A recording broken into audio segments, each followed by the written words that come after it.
আমাকে অনেক বেগ পেতে হয়। আপনারা দেখেছেন, আপনাদের সাথে আমিও অনেক প্রোগ্রামে বসে থেকেছি অনেক তারকাদের জন্য। আমি নাম বলবো না, 5 ঘন্টা 6 ঘন্টা বসে থেকেছি। আলিফস মেকআপ স্টুডিওর আলিফ আপুর পক্ষ থেকে হয়তো আমি আপনাদের কাছে দুঃখ প্রকাশ করতে চাই যে আমাদের গেস্টরা, আমাদের সেলিব্রিটি গেস্টরা হয়তো অনেক সময় পৌঁছাতে পারে না। এটা এক একজন আর্টিস্টের উপর ডিপেন্ড করে যে তারা লেট করে আসে বা কী কারণে আসলে লেট করে আসে। আজকে আমরা সবাই এখানে আলিফস মেকআপ স্টুডিওর গ্র্যান্ড ওপেনিংয়ে এসেছি।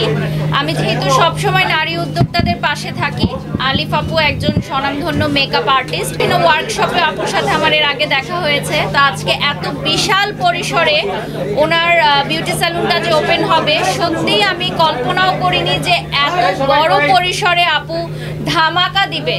মানে এত বছর আপু চুপ করে বসেছিল আজকের এই দিনের জন্যই মনে হয় ঠিক আমার মতোই যে আকাশে চাঁদ উঠলে সবাই দেখতে পারবে। তো আজকে চাঁদ উঠেছে, আপনারা সবাই দেখতে পাচ্ছেন। এত সুন্দর একটা বিউটি সেলুন ঢাকার মনোরম পরিবেশে, এবং এটা একদমই আমি বলবো যে লোকেশনটায় বাড্ডা, রামপুরা, গুলশান, বনানী, একদম প্রাইম একটা কমার্শিয়াল জোনে এই বিউটি স্যালুনটা। এবং কত স্কোয়ার ফিট?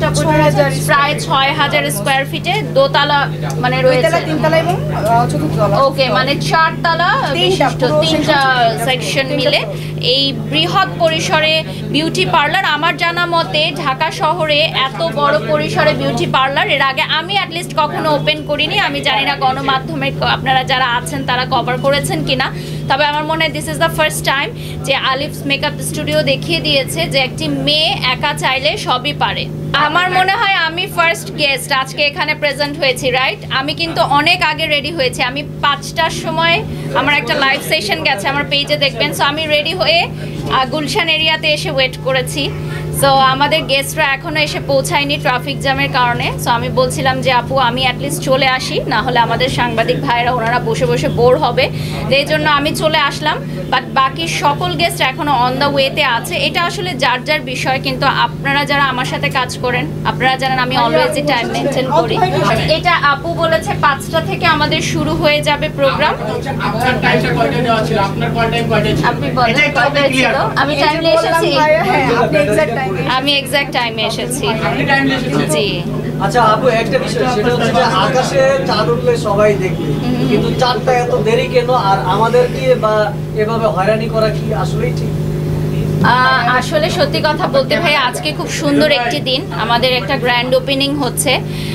এটা আসলে আলিফস মেকআপ স্টুডিওর আলিফ আপুর পক্ষ থেকে হয়তো আমি আপনাদের কাছে দুঃখ প্রকাশ করতে চাই যে আমাদের গেস্টরা, আমাদের সেলিব্রিটি গেস্টরা হয়তো অনেক সময় পৌঁছাতে পারে না। এটা এক একজন আর্টিস্টের উপর ডিপেন্ড করে যে তারা লেট করে আসে বা কী কারণে আসলে লেট করে আসে।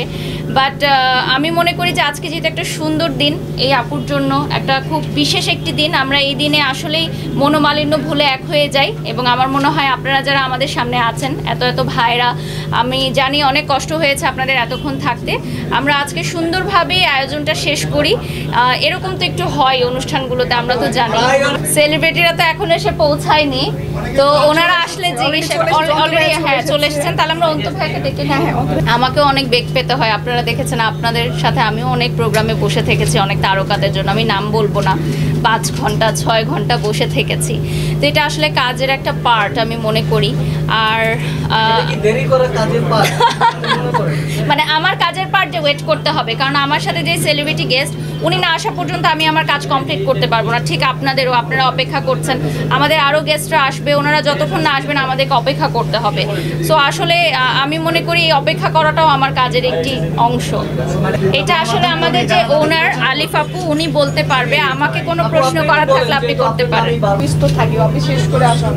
আর আপু মনে হয় ভাবতে পারেন আমি সাংবাদিক ভাইরা এত তাড়াতাড়ি চলে আসবে, আমার কোনো কল্পনার বাইরে ছিল যে এত সাংবাদিক